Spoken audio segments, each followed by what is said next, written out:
नमस्कार साथियों, बहुत बहुत स्वागत है आप सभी का गवर्नमेंट एजुकेशन में। दोस्तों चलिए हम मैथ्स का और रीजनिंग का मॉक टेस्ट नंबर 5 लगाने वाले हैं और बहुत ही जल्दी आपका टाइम जो है कम बचा हुआ है, तो आपके एग्ज़ाम की प्रिपरेशन को थोड़ा आप अपने रिवीजन में थोड़ा स्पीड बढ़ा दीजिएगा। ओके, तो चलिए हम स्टार्ट करते हैं। इससे पहले कि अगर आपने वीडियो नहीं देखी, लिंक आपको डिस्क्रिप्शन में मिल जाएगी, तो वहाँ से आप देख सकते हो। अगर आपका कोई भी डाउट है तो आप मुझसे कमेंट बॉक्स में पूछ सकते हो। ठीक है, आपका कोई भी क्वेश्चन हुआ, कुछ भी हो। देखिए पहले क्वेश्चन की तरफ बढ़ते हैं। यहाँ पर पहला क्वेश्चन हमें यहाँ पर दिया हुआ है कि एक परीक्षा में 1100 लड़के तथा 900 लड़कियां हैं और 50% लड़के तथा 40% लड़कियां सफल होती हैं, तो कितने प्रतिशत छात्र असफल हुए। यानी लड़की और लड़के जो है वो कितने प्रतिशत दोनों को मिला के जो है वो असफल हो गए। तो देखिए बॉयज़ की अगर हम बात करें, बॉयज़ हैं और ये गर्ल्स हैं। तो यहाँ से हम बात करें तो ये 1100 हैं, ठीक है, और ये हमारी 900 है। अब इसमें से क्या होता है, 50% पास हो जाती है। मतलब अगर देखा जाए इसको 550 जो है वो इसका 50% हो जाएगा। और यहाँ पर आप देखोगे कि 40% ही जो है लड़कियाँ पास होती हैं। 40% अगर देखा जाए इसका, मैं 40 × 4 = 36 यानी 360 जो है वो लड़कियाँ पास होंगी। ठीक है, 900 का 40% 360 होता है। अब मैं देख लेता हूँ इन दोनों को जो है टोटल मिला के कितने जो है वो स्टूडेंट पास हुए हैं। तो आप देखोगे यहाँ पर 0, 6 और 5 11 और ये हो जाएगा 5 3 8 1 9 910। ठीक है, तो 910 देखा हमने कि टोटल जो है वो लड़का और लड़कियां मिला के जो है वो 910 पास हुए हैं। और टोटल विद्यार्थी अगर लड़के लड़कियां मिला के जो है वो टोटल कितने थे, 2000। ठीक है, इसमें से 1100 लड़के हैं और 900 जो है वो लड़कियां हैं। अब इसमें से जो है वो आपको पता है कि 910 पास हुए हैं, तो फेल कितने हुए हैं इसमें से हम घटा देते हैं। 0 9 और 0 1। ठीक है, 1090 ये जो है वो बचा हुआ है। ठीक है, तो इतने क्या हुए हैं, ये फेल हुए हैं, फेल हो गए हैं इतने। और वही हमें पूछा गया है कि फेल का प्रतिशत पूछा गया है कि कितना है, तो हम आसानी से निकाल देंगे। देखिए हमारे पता है कि हमें फेल कितने हुए हैं, 1090। टोटल स्टूडेंट से 2000, परसेंटेज निकालना है तो 100। तो यहाँ से देखिए कितना हो जाएगा, ये 00 से 00, यहाँ से ये 0 कट जाएगा, यानी 109/2। यानी यहाँ से निकालेंगे 2 पंजे 10, 2 चौक 8 और 2 पंजे 10 पॉइंट में। तो यहाँ से 54.5% जो है वो असफल हुए हैं विद्यार्थी। तो इसका आंसर क्या हो जाएगा, हमारा डी ऑप्शन इसका आंसर हो जाएगा। ओके, आसान सा क्वेश्चन था। अगले क्वेश्चन की तरफ बढ़ते हैं। देखिए इसमें क्या बोला गया है कि एक व्यक्ति 50 रुपये कलम की दर से 50 कलमें खरीदता है। 40 कलमों को वो कितने पे, 5% हानि पर बेच देता है। और बची हुई कलमों को वो कितने प्रतिशत लाभ पर बेचे कि उसे टोटल जो है वो 10% लाभ मिल जाए। देखिए आपके पास 50 कलमें हैं, वो 50 रुपये की आई, मतलब एक कलम 1 रुपये की आई है। अब इसमें से आपने क्या किया कि 40 कलमों को जो है वो आपने 5% हानि पर बेचा है। अब बची हुई 10 पेनें हैं, उसको आपको कितने प्रतिशत लाभ पर बेचना चाहिए कि मुझे अगर टोटल मिला के मैं देखूं तो मुझे 10% लाभ मिल जाए, बस ये क्वेश्चन है। तो देखिए 50 पेन है, कितने की, 50 रुपये की है, तो एक पेन 1 रुपये की हो जाएगी। यानी 40 पेनें अगर हम बात करें तो कितने की हो जाएंगी, 40 रुपये की। ठीक है, इन 40 पेनों को कितने में, 5% हानि पर बेचा है उसने।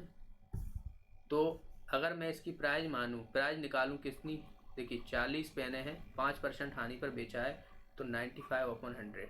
ठीक है, तो यहाँ से ही कट जाएगा। 5 से 2 से मैं काट देता हूँ, 2 पंजे 10 और 5 से मैं इसे काटूंगा, 5 एकम 5, 5 9 45, यानी 19 दूनी 38। तो 38 रुपये की उसने बेची है। अगर वैसे भी आप देखते हैं कि 40 का अगर 5% निकालोगे तो 2 निकलता है, और 2 40 में से 2 करोगे तो 38। ठीक है, तो क्या किया उसने, 40 रुपये की पेन थी, 38 में बेचती, तो 5% का हानि हो गया। ठीक है, अब ये 38 प्लस बची हुई कितनी पेन है, 10 पेनें बची हुई हैं, इसको मैं कितने प्रतिशत लाभ पर बेचूं। मैंने माना कि 1% लाभ पर बेचता हूँ। ठीक है, 100 + 1 कर दिया, एक्स कर दिया बराबर, तो मुझे टोटल कितना लाभ मिलना चाहिए, 10% लाभ मिलना चाहिए। कितने पे, 50 पेनों पर ही। टोटल तो हमारा तभी निकलेगा जब मैं पूरे 50 पेनों का निकालूंगा। तो इसका देखोगे 110/100, यानी 10% लाभ होगा। तो यहाँ से अब देखिए हम इसे काट देंगे, यहाँ से ये, और इधर से ये 2 0 गया, इधर 55 हो जाएगा, और यहाँ से ये 380 ये हो जाएगा, प्लस 100 + x = 550 ये हो गया। ठीक है, यहाँ से आप देखोगे ये टोटल कितना हो जाएगा, ये हो जाएगा 480। ठीक है, 480 को जब आप इसमें से घटाओगे, x इक्वल टू, तो यहाँ से देखो कि 0 और ये हो जाएगा हमारा 7, ठीक है। तो कितना x की वैल्यू हमारी कितनी आई, 70 आई है, तो x इक्वल टू कितना हो जाएगा 70। तो मुझे क्या करना पड़ेगा, 70 जो है वो रुपये में बेचना पड़ेगा। इसका आंसर हो जाएगा हमारा डी ऑप्शन, ठीक है। आप अगर ऐसे भी वेरीफाई, देखिए ऑप्शन से भी वेरीफाई करोगे तब भी आप निकाल पाओगे। हमें पता है कि 55 रुपये में हमें टोटल 50 बेचनी है, एक 38 रुपये में बेच रहे हैं, दूसरी मैंने मान लो 70 रुपये में जो है वो बेची है, यानी अगर देखा जाए तो इसका जो है मुझे ये 70% वैल्यू मुझे निकालनी पड़ेगी। तो 110 इंटू 170 अपॉन 100 कर दूंगा, तो यहाँ से क्या हो जाएगा 17 हो जाएगा, 17 हो गया ये। और 17 को जब आप इसमें जोड़ोगे तो यहाँ से कितना हो जाएगा हमारा, ये हो जाएगा 55 हो जाएगा। तो इधर भी 55 और इधर भी 55। तो ऑप्शन से भी वेरीफाई कर सकते हो। बाकी आपको मैंने मेथड बता दिया कि पहली हमने 38 रुपये में बेची है, तो दूसरी मैंने मान लिया कि x% लाभ पर बेची है, तो मुझे टोटल जो है वो 10% का लाभ हो रहा है। तो मुझे 55 वैल्यू मिली, यहाँ पर मैंने x की वैल्यू निकाल ली, तो इस हमें निकला 70 रुपये। ओके, तो इसका आंसर क्या हो जाएगा हमारा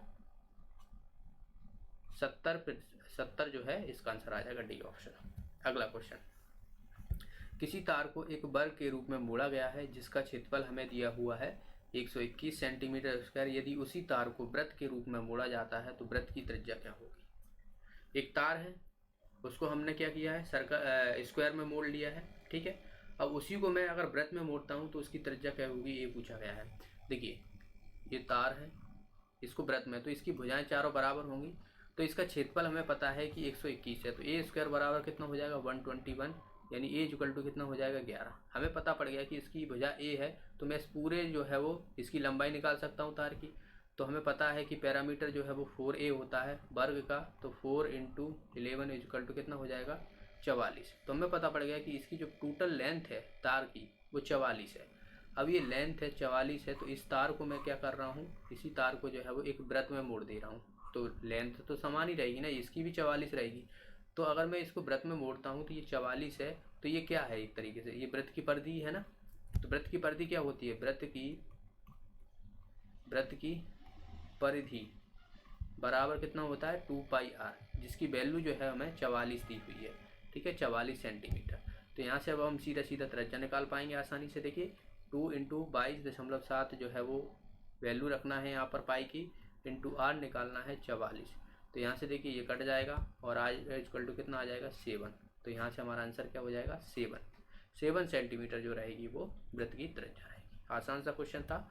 अगला क्वेश्चन देखिए, इसमें ए 500 रुपये की पूंजी एक व्यापार में शुरुआत करता है, 2 महीने बाद बी व्यापार में 400 रुपये लगाता है और 6 महीने बाद जो है वो सी 800 रुपये लगाता है। तो वर्ष के अंत में उसे लाभ मिलता है 444। तो हमें बताना है कि प्रत्येक को कितना लाभ हुआ, ए बी और सी। देखिए ए ने शुरुआत से की 500 से की, तो ये पूरी साल लगाएगा यानी 12 मंथ लगाएगा, ठीक है। बी ने क्या किया है, 2 मंथ बाद है, 400 रुपये लगाएं 2 मंथ बाद, तो 2 मंथ हम छोड़ देंगे, साल में जो है वो 12 मंथ होते हैं, 2 मंथ छोड़ देंगे तो बचेंगे कितने 10 मंथ बचेंगे हमारे पास, ठीक है। तो इंटू में 10 कर दूंगा। और यहाँ पर हम देखेंगे ये 6 मंथ बाद लगा रहा है, तो इसके पास 6 मंथ ही जो है वो रहेंगे, तो 800 इंटू 6, ठीक है। तो यहाँ से देखिए 00 से ये काट देता हूँ मैं सीधा, और यहाँ से ये कितना हो जाएगा, यहाँ से 5 से काट 4 से काट देता हूँ, 4 × 12, 4 × 1 4 और 4 दूना 8, तो ये 15 ये हो जाएगा, 10 ये हो जाएगा और ये हो जाएगा 12। तो हमारा रेशियो मिल गया। तो ये क्या है, इनका जो है वो लाभ है ये सभी का। तो सभी टोटल मिला के हमें दिया हुआ है यहाँ पर 444, तो इन सभी को हम जोड़ लेंगे। तो यहाँ से देखिए ये कितना हो जाएगा हमारा 5 और 2 7 और यहाँ पर 3 37, ठीक है, 37 हो जाएगा, ठीक है। तो ये किसके बराबर है, 444 के बराबर है। अब हम यहाँ पर देखिए किससे मल्टीप्लाई करूँ कि मुझे जो है वो इसका 4 आना चाहिए, 7 4 7 21 7 चौक 28 7 5 35 7 6 42। तो यहाँ पर एक बार जाएगा 37, ठीक है। तो यहाँ से हम देखेंगे कि कितना बचेगा, यहाँ पर 374 बचेगा, फिर 2 बार चला जाएगा, ठीक है। तो यहाँ से 74 ही आ जाएगा। तो ये कितनी बार जा रहा है हमारा, ये 12 बार जा रहा है। तो एक की वैल्यू हमने देखी 12 है, टोटल हमें टोटल नहीं निकालना है, अलग अलग निकालना है दरअसल। तो एक की हमें 12 है, तो 15 की कितनी हो जाएगी 180 हो जाएगी, 10 की 120 हो जाएगी और 12 12 144 हो जाएगी।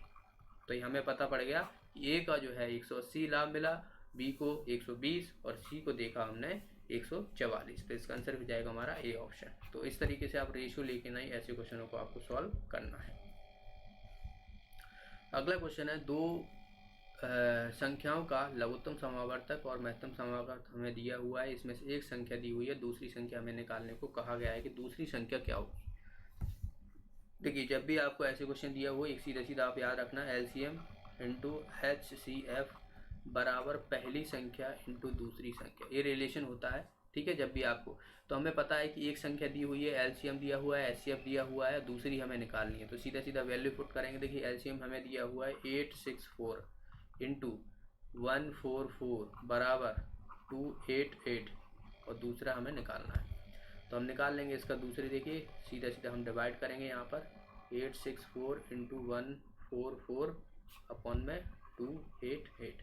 तो यहाँ से 2 से मैं इसे डिवाइड करूँगा, ये कितनी बार जाएगा, 4 3 2 और यहाँ से 144 और ये चला जाएगा। तो यहाँ से हमने देखा कि दूसरी संख्या हमारी क्या निकली है, 432, यानी इसका आंसर आ जाएगा हमारा सी ऑप्शन। अगले क्वेश्चन की तरफ बढ़ते हैं। नेक्स्ट है यहाँ पर 5 लड़कों की आयु का औसत हमें दिया हुआ है 12 और अन्य 3 का औसत दिया हुआ है हमें 16 वर्ष। तो हमें बताना है कि जो टोटल जो 8 लड़के हैं उनका अनुपात औसत कितना होगा आयु का। तो हम पहले तो 5 जो दिए हुए हैं उनका टोटल निकाल लेंगे। टोटल जब एज निकालेंगे पाँचों की, तो 5 इंटू 12 कर दूंगा मैं, तो यहाँ से हो जाएगा 12 पंजे 60। अन्य जो 3 हैं उनकी भी निकाल लेता हूँ। अन्य जो 3 है, 3 इंटू 16 कर दूंगा मैं, 16 3 48। तो हमने देखा कि टोटल जो है यहाँ पर कितना हो जाएगा, 8108। ठीक है, हमें पता पड़ गया कि जो 5 लड़के और 3 लड़के अन्य हैं उन सभी की आयु कितनी है, 108 है। 108 है। अब हमें उसका औसत निकालना है। तो टोटल हमने देखा कि 5 लड़के पहले के, 3 आगे आ गए हैं, तो कितने हो गए, 8 लड़के। तो मैं सीधा सीधा इसमें 108 में 8 का डिवाइड कर दूंगा। ठीक है, तो यहाँ से अब देखिए ऑप्शन हमें कुछ इस तरीके से दिए हुए हैं। तो पहला तो 8 एकन 8, 2 बचेगा, 8 3 24, 3 24 और फिर 4 बचेगा, तो 4/8। तो यहाँ से अब देखोगे 1/2 ये हो जाएगा, यानी 13 सही 1/2 ईयर्स। तो इसका आंसर क्या हो जाएगा हमारा, सेकंड ऑप्शन जो है इसका आंसर हो। चलिए अगला क्वेश्चन देखते हैं। ओके, तो यहाँ से हमारे अब जो है रीजनिंग के क्वेश्चन स्टार्ट होने वाले हैं। रीजनिंग, इसमें मैंने नंबर सीरीज से क्वेश्चन लिए हुए हैं। ठीक है, नंबर सीरीज जिसमें हमें एक नंबर फाइंड करना रहता है। तो सबसे पहले तो एक चीज़ मैं बता दूं, इसमें आपको कोई भी मेथड नहीं रहता है, आपको खुद लॉजिकल लगाना पड़ता है। लॉजिकली एक सोचना पड़ता है, आपको प्लस हो रहा है या माइनस हो रहा है या मल्टीप्लिकेशन हो रहा है या डिवीजन हो रहा है या स्क्वायर हो रहा है, ये सब चीज़ें आपको देखना पड़ेगा। अगर छोटी छोटी संख्या से गैप हो रहा है तो या तो प्लस माइनस करके देखो। ठीक है, आपको सीधा डबल होते हुए देख रहा है तो मल्टीप्लिकेशन करके देखो, या एकदम से डबल घटती हुई देख रही है तो डिवीजन करके देखो। ठीक है, स्क्वायर करके देखो। तो यही चीज़ें हैं, ये सब चीज़ें आपको प्रैक्टिस करने से ही आएंगी। ऐसा सोचोगे कि आप इसका कोई अलग से हो नंबर, हर एक नंबर में अलग अलग चीज़ें देखने को मिलती हैं। तो जितना आप क्वेश्चनों को प्रैक्टिस करोगे उतनी ही आपकी वैरायटी देखने को मिलेगी और आप अच्छे से जो है क्वेश्चन में सॉल्व कर पाओगे, कॉन्फिडेंस पाओगे। ओके, तो चलिए यहाँ पर हम पहले क्वेश्चन की तरफ बढ़ते हैं। तो यहाँ पर देखिए हमें 19 से 9 हो रहा है और 9 से 28 और 28 से 37 और 65। तो यहाँ पर हमने देखा कि एकदम से घट रही है, फिर हमें देखा कि बढ़ती जा रही है। तो इसमें प्लस माइनस का कॉन्सेप्ट तो यूज नहीं होगा, क्योंकि यहाँ पर तो मैं माइनस कर दूंगा। यहाँ पर कितना 10 माइनस करूँगा मैं, लेकिन यहाँ पर मुझे प्लस करना पड़ेगा और यहाँ पर प्लस करना पड़ेगा, यहाँ पर प्लस करना पड़ेगा। तो ये हमारा कोई कॉन्सेप्ट नहीं लगा।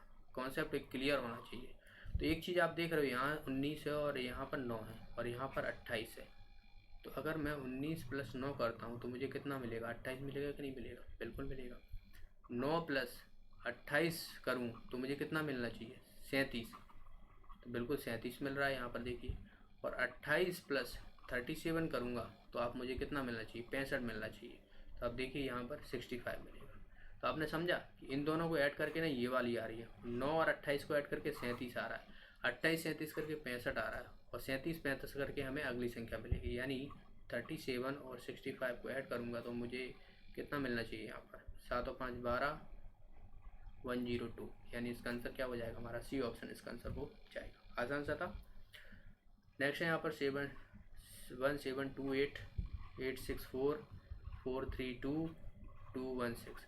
अब देखिए यहाँ से एकदम से संख्या घटी हुई है, तो मैं 2 से डिवाइड करूँगा इसमें। 2 8 16, 2 6 12, 2 4 8, क्योंकि हमें यहाँ पर ये वाली संख्या मिल रही है। समझ में आया। तो इसी तरीके से आप देखोगे इसमें भी मैं 2 से डिवाइड करूँगा तो मुझे 432 मिल रहा है, बिल्कुल मिल रहा है। इसी तरीके से अगर मैं 2 से इसमें डिवाइड करूँगा तो 216 मिल रहा है, और ऐसे ही इसमें करूँगा तो 108 मुझे संख्या मिल जाएगी, जो कि अगली रहेगी, यानी 108 यहाँ पर संख्या आनी चाहिए। तो बी ऑप्शन इसका आंसर हो जाएगा। अगला क्वेश्चन देखिए, अगला क्वेश्चन है यहाँ पर 9 से 28 हो रही है, तो मुझे शायद सी बात है एकदम से देखा कि आप 9 से 9 थी 27, 3 गुना एकदम से डबल हो रही है और +1 ऐड करना पड़ रहा है मुझे। तो यहाँ पर देखिए 9 थी 27 +1 कर रहा हूँ तो मुझे 28 मिल रहा है। ठीक है, 28 में मैं 3 का ऐड करूँ, सॉरी 3 का मल्टीप्लाई करूँ तो मुझे क्या संख्या मिलेगी, 8 थी 24, 6 और 2 8, यानी 84 मिल रहा है, जबकि यहाँ पर 86 है। तो मुझे क्या करना पड़ेगा, 2 का ऐड करना पड़ेगा इसमें, तो मुझे 86 मिल जाएगी। इसी तरीके से 86 में 3 का मल्टीप्लाई करूँ तो मुझे कितना मिल रहा है, 6 थी 18, हासिल लगी 1, 24 और 1 25। ठीक है, तो यहाँ पर देखा कि यहाँ पर तो 261 है, तो मुझे यहाँ पर कितने का 3 का ऐड करना पड़ेगा, तब मुझे जो है वो 261 मिलेगा। आपने देखा यहाँ पर मैंने 1 का ऐड किया है, यहाँ पर 2 का किया है, यहाँ पर 3 का किया है, लेकिन 3 से मल्टीप्लाई सब में कॉमन हो रहा है कि नहीं हो रहा है, यानी 261 में 3 का मल्टीप्लाई करूँ तो मुझे 3 8 और यहाँ पर 3 दूनी 6 1 7, और यहाँ पर मुझे संख्या कितनी है, यहाँ पर 87 है, तो यहाँ पर मुझे किसका 4 का ऐड करना पड़ेगा, 787, तब मुझे मिलेगा। तो अगली में मुझे क्या करना पड़ेगा, 787, 3 का मल्टीप्लाई तो चल ही रहा है, +5 करना पड़ेगा। तो यहाँ से देखिए 7 से 21 यानी 1 आ रहा है, और +5 ये है, यानी यूनिट डिजिट आप देखिए 6 आ रहा है यूनिट डिजिट। आप ऑप्शन में देख लीजिए, देखिए एक ही ऑप्शन ऐसा दिया हुआ है जिसमें जो है यूनिट डिजिट जो आप देखोगे यहाँ पर एक ही ऑप्शन दिया है जिसमें 6 दिया हुआ है, बाकी किसी में यूनिट डिजिट नहीं दिया हुआ। बाकी आपको नहीं भरोसा है तो 787 इंटू 3 का मल्टीप्लाई करो प्लस ऐड करो, आपके पास जो संख्या आएगी वो आ जाएगी 2366। समझ में आया? बिल्कुल। देखिए ये वाला क्वेश्चन है, इस क्वेश्चन में हमें जो है वो समझना है 2 से 3, 10, 39 और उसके बाद जो है वो अलग होगा। 2 में मैं क्या करूँ कि मुझे 3 मिल जाए, +1 करूँगा, लेकिन यहाँ पर तो आप देखोगे +7 हो रहा है, यहाँ पर आप देखोगे बहुत ज़्यादा संख्या हो रही है, तो ये तो हमारा काम ही नहीं करने वाला प्लस वाला। हमें जो है यहाँ पर मल्टीप्लिकेशन देखना पड़ेगा, यानी 2 में मैं 1 का मल्टीप्लाई करूँ +1 करूँ तो मुझे कितना मिल रहा है, 3 मिल रहा है, बिल्कुल, क्योंकि 3 दिया हुआ। 3 में मैं 3 का मल्टीप्लाई करूँगा +1 करूँगा तो मुझे यहाँ पर 10 मिलेगा। 10 में मैं फिर यहाँ पर 1 3, तो मुझे यहाँ पर फिर 5 का करना पड़ेगा, जो कि यहाँ पर तो 40 है, तो ये वाला भी कॉन्सेप्ट हमारा नहीं बना। देखिए अगर मैं 2 का 2 से मल्टीप्लाई करूँ -1 करूँ तो मुझे 3 मिलेगा, फिर 3 का मैं 3 से मल्टीप्लाई करूँ, 3 त्रिक 9 और +1 कर दूँ तो मुझे 10 मिलेगा। 10 में मैं फिर 4 का करूँगा, यहाँ पर 2 का हुआ 3 का हुआ तो यहाँ पर 4 का करना पड़ेगा। 40 और -1 करूँ तो मुझे 39 मिलेगा, जो कि यहाँ पर 39 दिया हुआ है, यानी अगली बार मुझे 39 में किसका करना पड़ेगा, 5 का मल्टीप्लाई करना पड़ेगा और +1 करना पड़ेगा, तो मुझे कितना मिलना चाहिए। तो देख लेते हैं यहाँ पर 9 पंजा 45, हाँ से लगा 1, 15, 19 +1 यानी 196। तो आप देखिए ऑप्शन दिया हुआ है 196 हमारा ये ऑप्शन। बाकी हमें ये वाला और देख लेते हैं, ये वाला भी हमें आना चाहिए, यानी 196 में मैं किसका मल्टीप्लाई करूँगा, 2 3 4 5, तो अगली बार 6 करना पड़ेगा और प्लस नहीं माइनस करना पड़ेगा मुझे। तो यहाँ पर देखिए 6 36 होता है, -1 करूँगा तो यूनिट डिजिट हमारा 5 आ रहा है, जो कि हमें 5 दिया हुआ है। बाकी हम पूरा करना है, पूरा कर लो, आपको आंसर ये वाला भी संख्या मिल ही जाएगी, यानी 1175 ही हमें मिलेगी। तो इसका आंसर हो जाएगा हमारा 196। चलिए अगला क्वेश्चन देखते हैं। देखिए ये वाला क्वेश्चन है 2 3 7 16 एंड 32। 2 3 7 16 और 32। इसमें देखोगे 1 का डिफरेंस, यहाँ पर 4 का डिफरेंस है, यहाँ पर आप देखोगे 9 का डिफरेंस है, और यहाँ पर आप देखोगे कितने का डिफरेंस आ रहा है, 16 का। 16 दूना 32, 16 का आ रहा है। आपने देखा यहाँ पर अगर मैं 1 का स्क्वायर ऐसे करता हूँ, 2 का स्क्वायर ऐसे करता हूँ, 3 का स्क्वायर ऐसे करता हूँ और 4 का स्क्वायर ऐसे करूँगा, तो अगली बार मुझे क्या करना पड़ेगा, 5 का स्क्वायर करना पड़ेगा, यानी 32 में मैं 25 जोड़ देता हूँ तो आसानी से मुझे 57 मिल जाएगा, और जो कि हमारा आंसर आ जाएगा ए ऑप्शन। तो बहुत ही आसान था ये वाला, प्लस माइनस करके जो है ये वाली संख्या हमें देखने को मिल रही थी। ठीक है, चलिए अगला क्वेश्चन देखते हैं। देखिए यहाँ पर इसे थोड़ा अच्छे से समझिए। पेन कहाँ गया? देखिए 35, 50, 63, 82-112 नहीं 122। इसमें देखोगे डिफरेंस हमें कितने का मिल रहा है? 5, ये 4 बचेगा 15 का। इसमें आप देखोगे 3, 1 13 का। इसमें आप देखोगे कितने का? 9, 19 का। तो यहाँ पर 15, यहाँ पर 13, फिर 19। तो ये तो हमारा कुछ बना ही नहीं, क्योंकि एकदम से पहले घटी है और फिर बढ़ी है। ये छोड़ो, ये वाला नहीं बनेगा। देखिए एक चीज़ हमें समझ में आ रही है कि ये किस किस के स्क्वायर के बराबर है।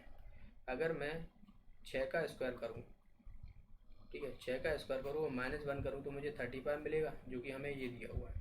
और अगर मैं 7 का स्क्वायर करूँ और +1 करूँ तो मुझे 50 मिलेगा, ये देखिए 50 मिल रहा है। और मैं 8 का स्क्वायर करूँ और -1 करूँ तो 63 मिलेगा, जो कि मुझे ये 63 मिल रहा है। और 7 का स्क्वायर फिर 9 का स्क्वायर करूँगा और +1 करूँगा तो मुझे 91 और एक +82 मिल रहा है, बिल्कुल मिल रहा है। तो अगली बार मुझे क्या करना पड़ेगा? 10 का स्क्वायर करना पड़ेगा और -1 करना पड़ेगा, तो 99 मिल रहा है मुझे, जो कि यहाँ पर हमारा ऑप्शन हो जाएगा बी ऑप्शन। और 122 हम देखेंगे तो 11 का स्क्वायर और +1 करूँगा तो मुझे 122 मिल रहा है, जो कि हमारा ये भी मिल गया। तो इसका आंसर हो जाएगा हमारा बी ऑप्शन। ओके, तो ये थे आज के क्वेश्चन रीजनिंग के। वीडियो अच्छा लगा, समझ में आया, कुछ नया सीखने को मिला तो वीडियो को लाइक कीजिए, शेयर कीजिए।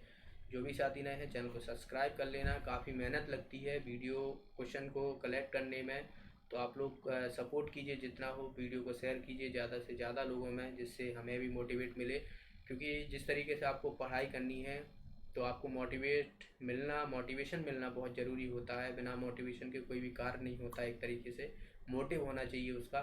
तो हमारा भी कुछ मोटिव होता है, आपका प्यार मिलता रहे, हमें ज़्यादा से ज़्यादा लोग जो है वो जुड़ें, यही हमारी जो है वो इच्छा होती है। तो आप लोग सपोर्ट कीजिए जितना हो। मिलते हैं अगले वीडियो में, तब तक के लिए बहुत बहुत धन्यवाद।